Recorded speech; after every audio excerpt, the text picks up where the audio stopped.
Olá! Como eu disse para vocês no meu vídeo de apresentação, hoje é o primeiro capítulo que eu vou ler deste livro aqui, Jung e o Tarô.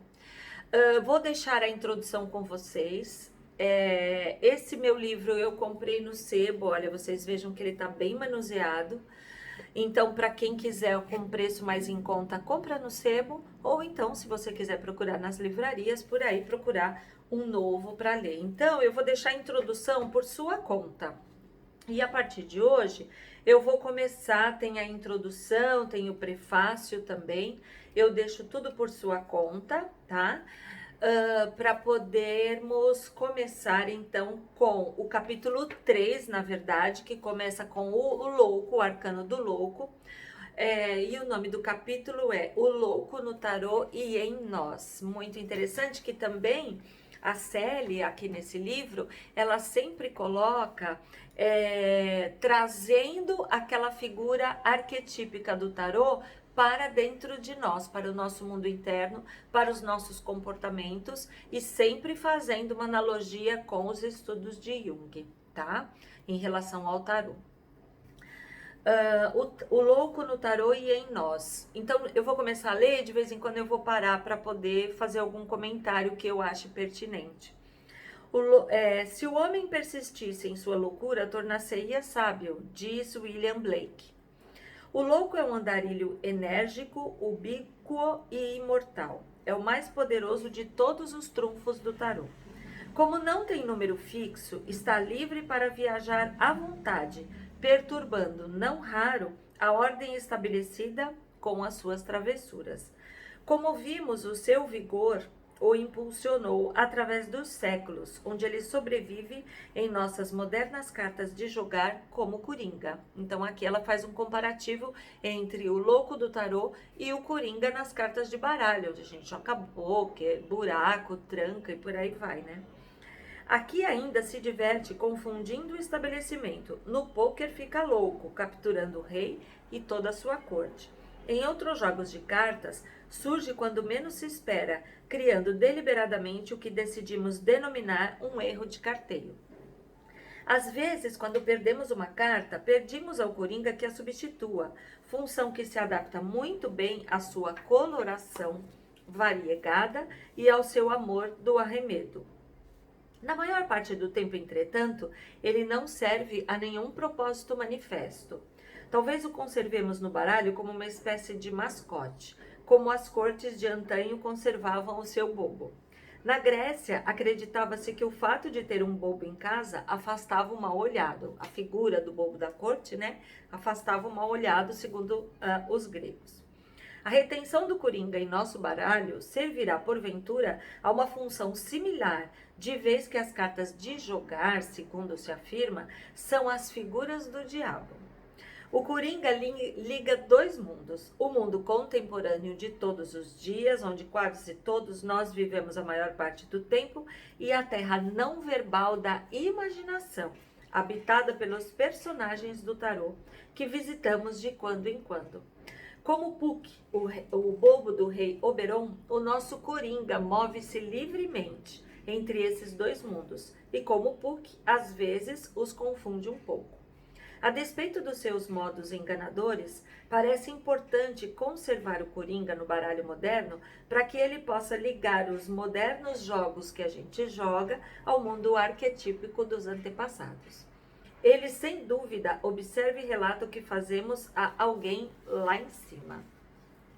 Agir como espião do rei com efeito era uma função importante do bobo da corte. Personagem privilegiado, o louco podia misturar-se facilmente a qualquer grupo que estivesse metendo o nariz onde não era chamado, ou mexericando, ou avaliando a situação política, para depois passar tudo para o rei. Então, até meio que eu fico pensando que talvez o bobo nem fosse tão bobo assim, né? Se fazia de bobo para poder ficar de olho e depois contar tudo para o rei como é que estava a situação política, como é que estava ali a aceitação do reinado dele entre o povo.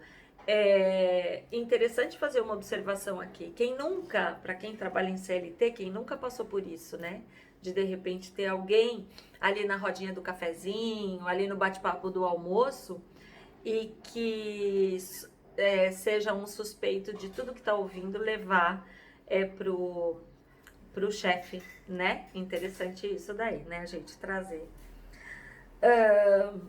Existe um dito italiano ainda corrente que aconselha ser como o louco em tarocchi. Tarocchi é o precursor do tarô, né? O que significa ser recebido em toda parte.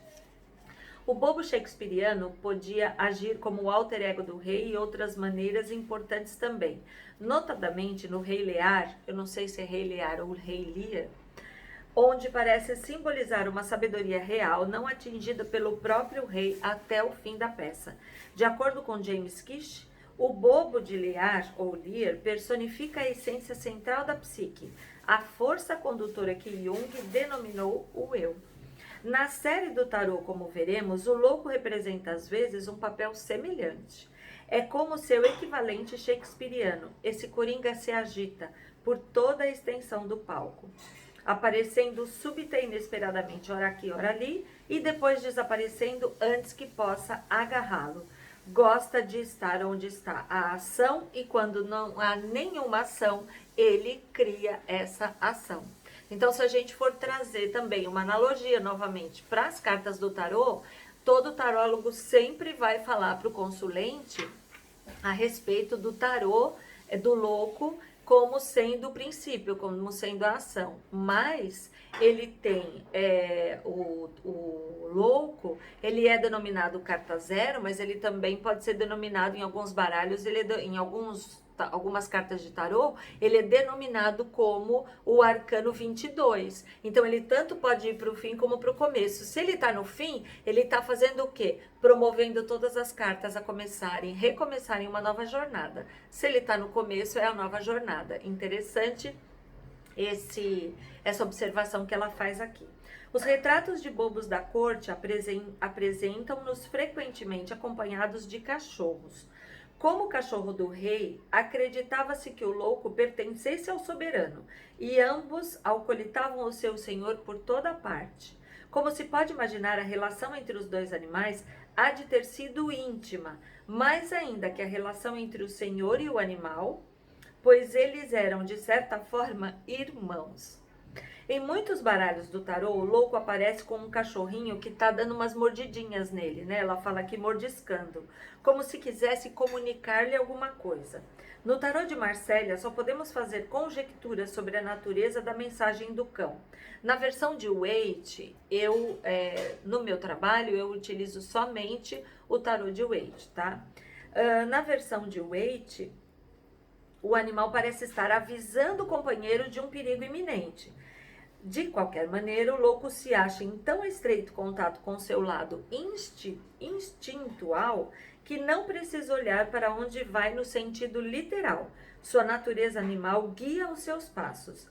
Em algumas cartas do tarô, o louco é retratado como se tivesse os olhos vendados, o que enfatiza ainda mais a capacidade de agir antes por introvisão do que pela visão, vamos dizer assim, né? A visão interna, a intuição, do que a visão externa dos olhos do corpo físico, utilizando a sabedoria intuitiva em lugar da lógica convencional, tá? Então, dependendo das cartas que saem numa leitura, trazendo aqui para o meu ofício de tarô, muitas vezes, quando sai o louco e dependendo das cartas que saem, com certeza a gente vai falar para o consulente a respeito também de intuição, né? Na análise ali da situação, dependendo da situação. A semelhança do temerário terceiro irmão dos contos de fadas, que se precipitam de os anjos recém o passar e ao fazê-lo conquista a mão da princesa e o seu reino, a espontânea abordagem da vida levada a efeito pelo louco combina sabedoria, sandice e desatino. E também são características do arcano numa leitura. Sabedoria, sim, porque ele está sempre disposto a aproveitar as infinitas possibilidades do caminho, né? Mas também a sandice e esse desatino aqui que a autora do livro fala. Quando ele mistura esses ingredientes nas proporções exatas, os resultados são milagrosos, mas quando a mistura coalha ou azeda não dá certo, tudo pode acabar numa confusão pegajosa. Nessas ocasiões, o louco parece totalmente sandeu, o que, sendo louco, ele tem o bom senso de não levar nada a sério. É a miúde retratado como Bottom, usando orelhas de burro. Sabe aquele personagem? Tinha um personagem na minha época de criança, eu tô com 58 anos. Quem é da minha geração lembra daquelas orelhas de burro que tinha. Tem um personagem num desenho do Walt Disney que ele recebe as orelhas de burro. Eu não vou lembrar se era quem que era, acho que o Pin. Então não é. É num desenho da Disney sobre o Pinóquio. O Pinóquio não é originalmente do Walt Disney, né? É um personagem que surgiu lá na Itália. Mas tem algum momento na trajetória do Pinóquio, no desenho feito pela Disney, na história, né, elaborada ali pela Disney, onde uma turma de crianças, sei lá, colocam orelhas de burro no Pinóquio. Porque sabe que o mais alto, então é a miúde retratado como Bottom, usando orelhas de burro, porque sabe que o mais alto conhecimento é admitir a ignorância, condição necessária de todo saber. Então, claro, toda aquela sabedoria que o louco, como figura arquetípica, adquire em todas as suas trajetórias, essas suas andanças pelo mundo, ele acaba sendo muito sábio. Porém, é sempre importante, trazendo para o nosso dia a dia, trazendo para a nossa vida, o quê? Aquilo que um filósofo da antiguidade sempre dizia, né? Quanto mais eu acho que sei, mais nada sei. Alguma coisa nesse sentido, ou seja, a gente sempre tem a humildade que por mais que a gente esteja ali, focado nos estudos, dispostos a estudar, dar tudo de si naquele estudo que a gente escolhe, mas a gente vai descobrindo que a gente não sabe nada, né? Então, é bem por aí. É ter essa humildade de reconhecer. Hoje eu sei menos do que amanhã. Ontem eu sabia menos do que hoje. O nosso louco interior nos empurra para a vida, onde a mente reflexiva pode ser super cautelosa. O que se afigura um princípio visto de longe pode revelar-se um simples bueirozinho quando enfocado com a volúpia do louco. Sua energia varre tudo que estiver à frente, levando outras criaturas de roldão como folhas impelidas por um vento forte.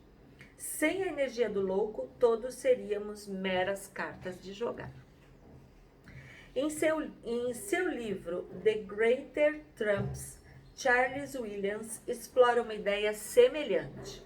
Aqui o louco é o personagem central dos trunfos do tarô. Vê-lo dançar é sondar o mistério de toda a criação, pois tem uma essência oniabrangente e múltiplos paradoxos. Caminha para a frente, mas olha para trás. Tem uma carta num dos tarôs, não no tarô de Waite, que ele está ligeiramente olhando para trás. E no próprio tarô de Marsella tem levemente essa característica. Se você é taróloga e trabalha com tarô de Marsella, o rostinho dele tem a figura dele aqui na contracapa desse meu livro, né? Que eu trabalho com tarô de Waite, mas esse é o tarô de Marsella, o louco. Veja que ele está ligeiramente olhando para trás, né? Mas no tarô de Waite, não. No próximo vídeo, eu vou dar uma pausa já, né? Que eu não vou fazer um capítulo inteiro num vídeo só. Mas no próximo vídeo eu vou trazer a imagem da figura do louco no tarô de Waite para vocês entenderem algumas diferenças que ela até retrata aqui um pouquinho. Então, caminha para frente, mas olha para trás, ligando assim a sabedoria do futuro à inocência da infância, né? Então, assim, atrás, aonde que é atrás na nossa trajetória? A nossa infância, onde a gente tinha essa inocência. E conforme a gente vai crescendo, foi aquilo que eu falei, ontem a gente sabia menos do que hoje a gente sabe menos do que amanhã. Então, a sabedoria do futuro. Embora inconsciente e não dirigida, sua energia parece ter um propósito próprio. Move-se fora do espaço e do tempo. Habitam-lhe o espírito os ventos da profecia e da poesia. Se bem vagabundeis sem morada fixa, subsiste intacto através dos séculos. Sua roupa multicor faz girar a roda de um arco-íris e nos oferece vislumbres da eternidade. Assim Como os padrões de um caleidoscópio aparecem e desaparecem, assim o louco entra e sai do nosso mundo, irrompendo entre os trunfos do tarô de tempos a tempos, como adiante veremos. Então eu vou dar uma pausa aqui na nossa leitura, tá? E eu vou gravar um novo vídeo onde a gente vai continuar falando sobre o louco aqui no tarô, através da leitura deste livro aqui, onde nós vamos ter aqui no meu canal vários livros e um guia o tarô, da Sally Nichols. Eu vou deixar aqui na legenda do vídeo os dados do livro, para quem tiver interesse de procurar em sebo. Esse meu eu comprei em sebo, tá? Ele já veio para mim manuseado, mas em boas condições. E aí eu vou colocar, caso vocês tenham interesse de ler e acompanhar as minhas leituras através do seu livro também, tá bom? Fica ligado que já já eu publico a nova aula.